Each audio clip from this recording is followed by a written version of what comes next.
spotlight, shine them bright. Gonna have a brand new show tonight with glitz and glam on the marquee. Perhaps a Tony nominee. Stars beam brightly, see them glow. Sell out nightly, SRO. It's time to applaud the Broadway beat.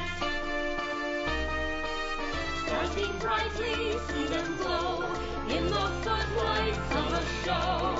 Life is sweet on the world's most famous street. Tickets, please. Take a seat Cue the band. and have your feet to the rhythm of the Broadway beat. The Broadway beat. Broadway beat. Hello, I'm Richard Ridge, and welcome to Broadway Beat, our behind-the-scenes look at the very best of what the New York theater has to offer. This week we take a look at the new musical Next to Normal, which has just opened to great reviews at Second Stage. It stars Alice Ripley and Brian Darcy James, with direction by Michael Greif. But let's kick things off at the famed Rainbow Room, high atop Rockefeller Center, for the Drama League's annual gala. This year's honoree was producer Roger Berlind.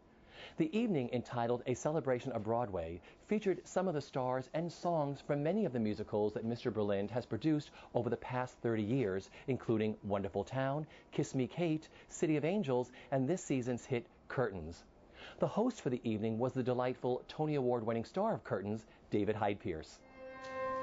There's a special kind of people known as show people, and Roger Berlind be the man.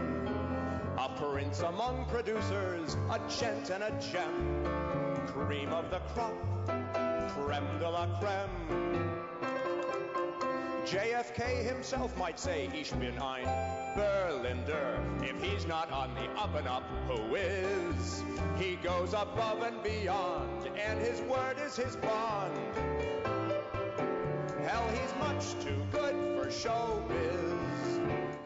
Well, I think Roger, everyone, when they think of Roger, they think of just class, that he's a guy who he's honest, and he's the kind of projects he backs are going to be worth seeing, and I don't know, just, again, class is the word that seems to come to mind with him.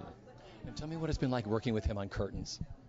Well, he's just been there for us in so many ways. I mean, Curtains is a very expensive show. It's a huge production, costumes and sets and everything. And he is, with his other partners, have organized quite a infrastructure beneath us to keep the show going. And he's around a lot. He really is a hands-on producer, not in the sense of getting in the way, but just the sense of he really cares about the show and loves it. And I think he gets involved with projects that he loves, which is why we love him. Now, you're hosting this evening, and you're also doing a number. This is for afterwards, so talk about what you're doing tonight. He's right there. I'm actually, Roger doesn't know this, but we're going to be performing a song that he wrote in college, and it's a big surprise. But if you air this and he sees it before the party, we all die. Okay, good. And being here for the Drama League, what that means to you, because you were honored last year by the Drama League, weren't you? Yes. Well, again, the Drama League is a great bunch of people who sort of put their money where their mouth is and support Broadway and in all kinds of ways. And we're always grateful to have their recognition and their support, and just it's a good bunch. So we're happy to hang out with them. Now, both of you have worked with him. How many shows have you done for Roger? I've done 2, Passion and Kiss Me Kate. And I'm doing Curtains right now. Yeah. So tell me what the two of you admire about him as a producer. I think Roger is he's a passionate man about the theater. He's a good man. I call him a gentleman producer, and he really, truly is. And he's just so great to work with, and in giving his team, his actors, support, and but also having a great eye. He's an artist. He's just really great. So I love working with him. I ditto everything Marin had to say. He's a gentleman producer, and also he gives artists who wouldn't necessarily get a chance to show their piece. It might not be so commercial. Michael John LaCuise's Wild Party. It wasn't necessarily a slam dunk in the bank, but he got it up on his feet with help of a lot of other producers and collaborators. But that's something that is really needed in the theater nowadays. Something that is theater for theater's sake, not necessarily just a box office smash. Yeah, because he reminds me of the old-fashioned producer who he sits maybe going into something that may not be a moneymaker, but he wants to get their work out there and know that it's wonderful. Whoever comes to the show will have a really wonderful time. Exactly. I mean, that's exactly it. He's like he wants to produce things that he loves, he respects, he thinks are artistically worthy, and that's, to me, that's what a good producer is, not just looking for a cash cow, you know. He was a producer on Passion. I first met him when he was producing City of Angels, which my husband Sean was in, and then when we did Wonderful Town, I actually requested if he was interested to join that production as one of the producers, because I just think he's one of the classiest guys in the business. He's a true gentleman, and then he also was involved with Love Music. So I've been a very, very lucky actress to have somebody who is as smart and gracious and brings a creative soul to the table as a producer. It really does. That's a good way to lose a man. He takes you to a baseball game. You sit knee to knee. He says the next guy up at bat will bunt. You'll see. Don't say, "Ooh, I should bunt. This game's too hard for little me."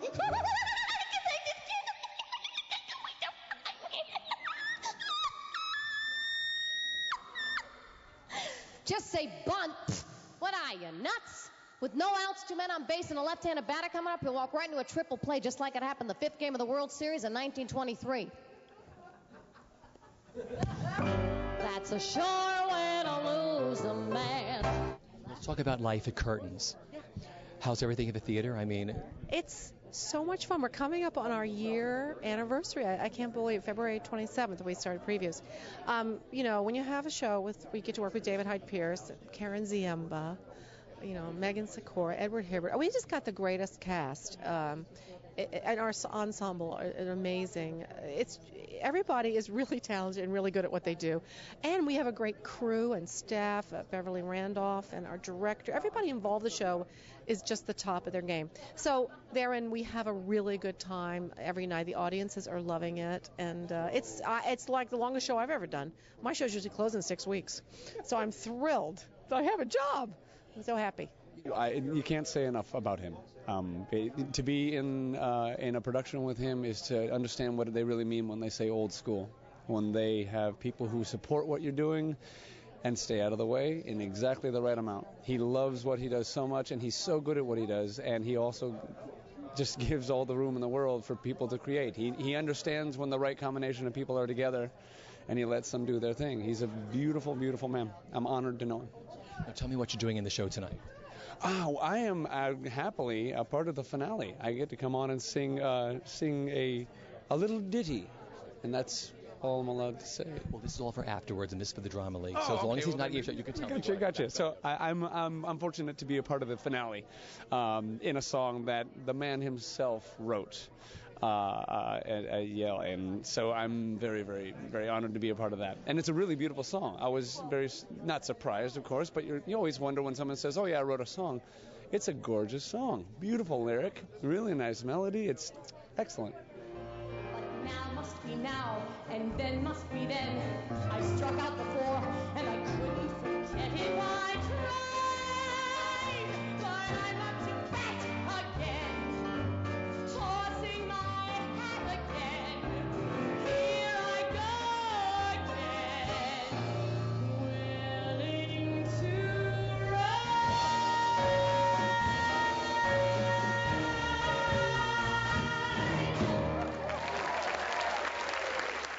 Well, I worked with Roger first during Steel Pier, another Kander Neb show about 10 years ago, and he is one of the most lovely, genteel men I've ever met who is a producer, and he loves the theater so much, and he keeps the theater going. He just propagates it and does as much as he can, and it's just love a guy who loves the theater and music and wants to bring it from everywhere to put it here in New York so people can see it and enjoy.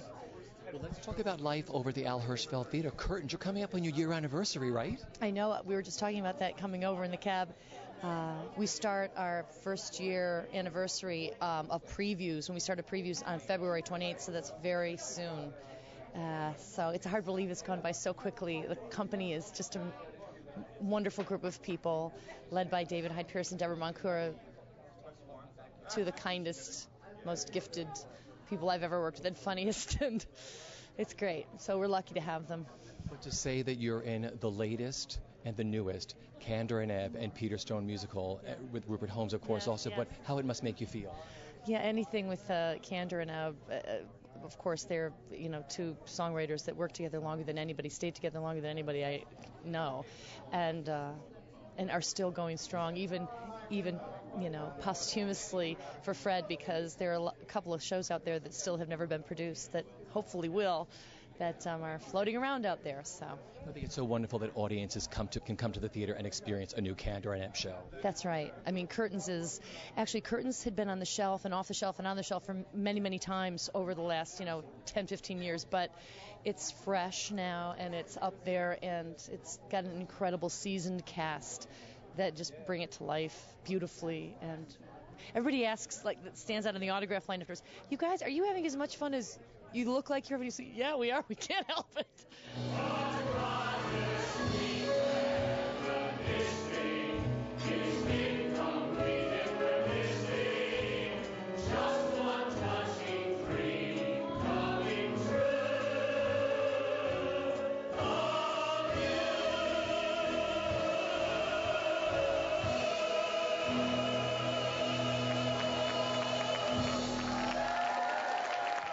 How does an almost average family navigate today's overstimulated and overmedicated world? The answers can be found in the new musical Next to Normal, which is just opened to rave reviews at Second Stage. It features a stellar cast led by Alice Ripley and Brian Darcy James. Next to Normal has music by Tom Kitt, book and lyrics by Brian Yorkey, and direction by Michael Greif. We caught up with all of them and the rest of this up-and-coming cast at their recent opening night celebration. In this darkly funny and haunting new musical, one suburban household confronts its past and its future. Next to Normal explores how far two parents will go to keep themselves sane and their world intact. It's just another day. The morning sun is stunning. And you wish that you were running for a brightness. It's just another day. Birds are singing, things are growing, and you wish you could be going, but you stay, stay, stay, and you stay, stay forever, though you know it's now or never. You know it's more forever. Every day is just another day. Well, I loved the subject matter. I loved how surprising it was. And I also loved how appropriately the music conveyed the intense emotionality of the piece. And just the score these guys wrote, because so much of this show is sung through, and it's so wonderful. Tell me what you think of the score. I think the score is sensational. And I think Brian has really found ways in lyric and the very short scenes to really keep the story moving at a clip, really, so that it's constantly surprising. We never get ahead of it. It all rings true, inevitably, but it's also very surprising and unpredictable. Talk about the look of the show, the look you wanted to have for the show and how it turned out.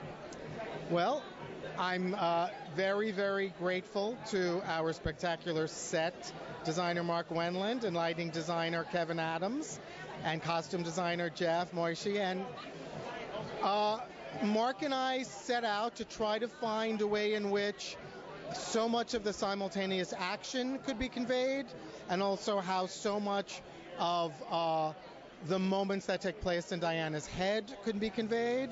And we also knew that this house, this foundation, was an important part of the play. So that's how we set about this. And then Mark is a brilliant designer and ultimately came up with this in close collaboration with Kevin, who knew that the lights would also do extraordinary work in terms of storytelling when we were leaving reality and moving to a heightened kind of fantasy place. It started with Brian and I. Brian and I met at Columbia College, and we worked on the Varsity Show, which is this traditional musical. That incredible people, Janine Tesori and Terrence McNally. It's got a really rich alumni. And we entered the BMI Musical Theater Workshop, and for a 10-minute musical, we came up with this idea. And Brian had been reading. I think he saw Dateline one night that talked about some of the issues in our show, and he said, let's do this, and it started as a 10-minute musical and then grew into this production. Well, let's talk about this production now. It's second stage. What you're proudest of? Talk about, your director Michael Greif and this wonderful ensemble and the collaboration. Yes, I'm proud of everything. I'm proud of this incredible cast. I'm proud of our set designer, Mark Wendland, our lighting designer, Kevin Adams, and of course Michael Greif's incredible work. I'm proud of this incredible band that plays this score, which is for the most part through composed, and how they just breathe such life into the music that I never saw. And Michael Starobin, who did the orchestrations. It's just from top to bottom a dream team, and I couldn't be more proud of the way it's coming off on stage. What was the first song you wrote for the musical, and what was the last song you wrote for the musical? That's a good question.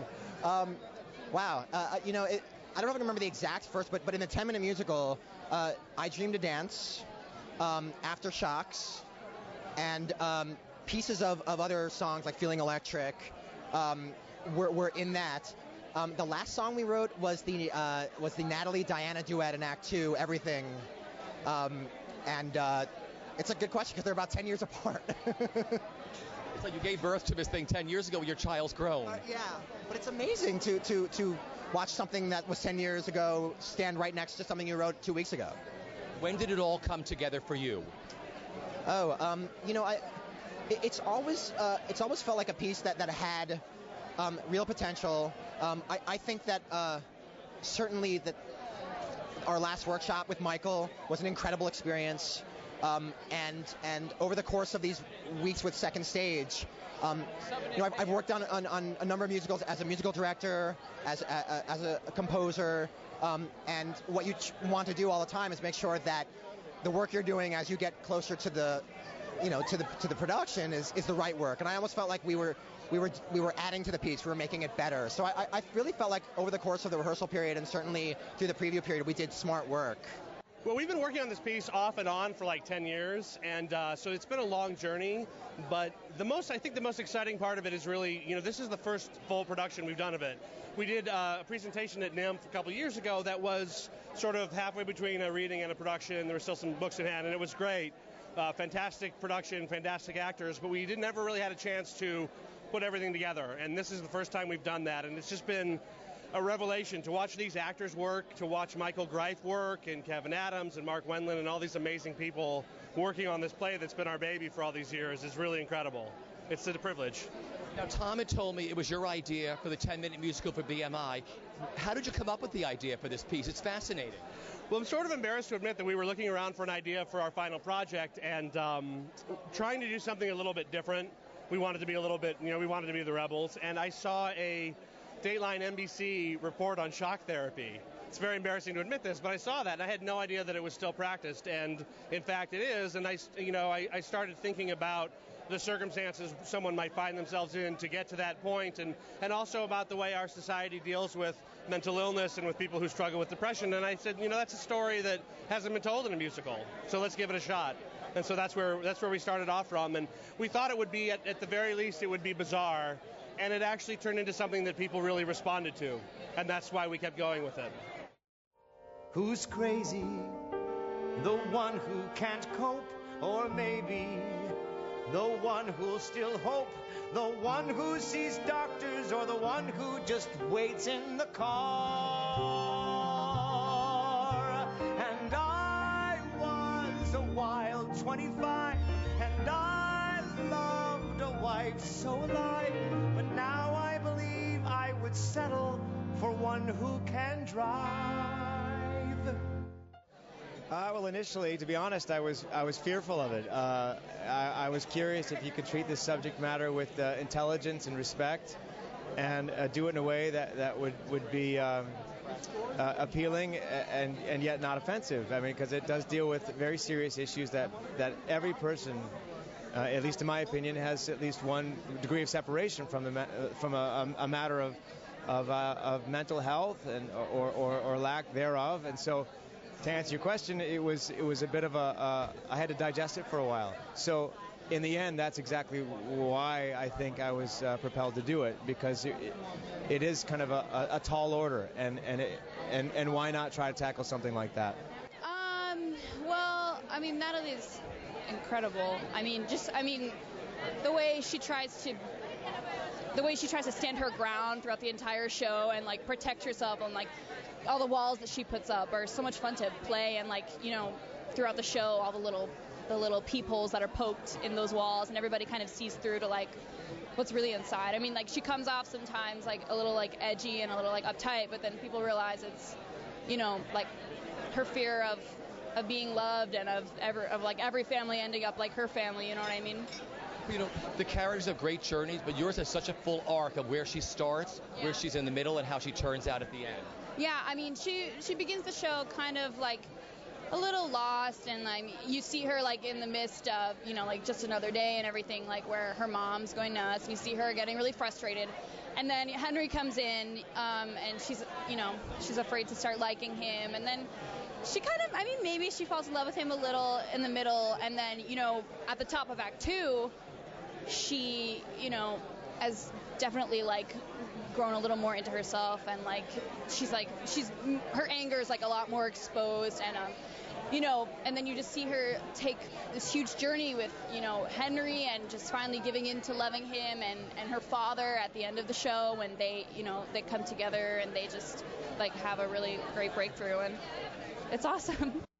My character is, you know, a typical 17-year-old going through everything with his family and a kooky mom, and he and his mom have a really great relationship, and they're kind of the two people who see each other eye to eye in the family, whereas he might not necessarily get along with his father. But I think that's, you know, very prevalent to a teenager growing up, that, you know, if you may butt heads with one parent but really see eye to eye with another, and you know, your relationship can really strengthen with that. And then I go on a great journey where finally by the end of the show my dad and I connect, and, you know, I start to have that sort of close relationship with my father. So, you know, I think that's very prevalent to anyone, you know, growing up and going through their own family. So I am the one who'll hold you. I am the one who'll stay.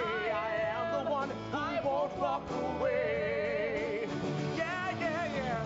I am the one who'll hear you. And now you tell me that I won't give a damn. Don't give a damn. I know you know who I am. Yeah, yeah, yeah. That's who I am. Yeah, yeah, yeah, yeah. That's who I am. Yeah, yeah, yeah, yeah, yeah. That's who I am.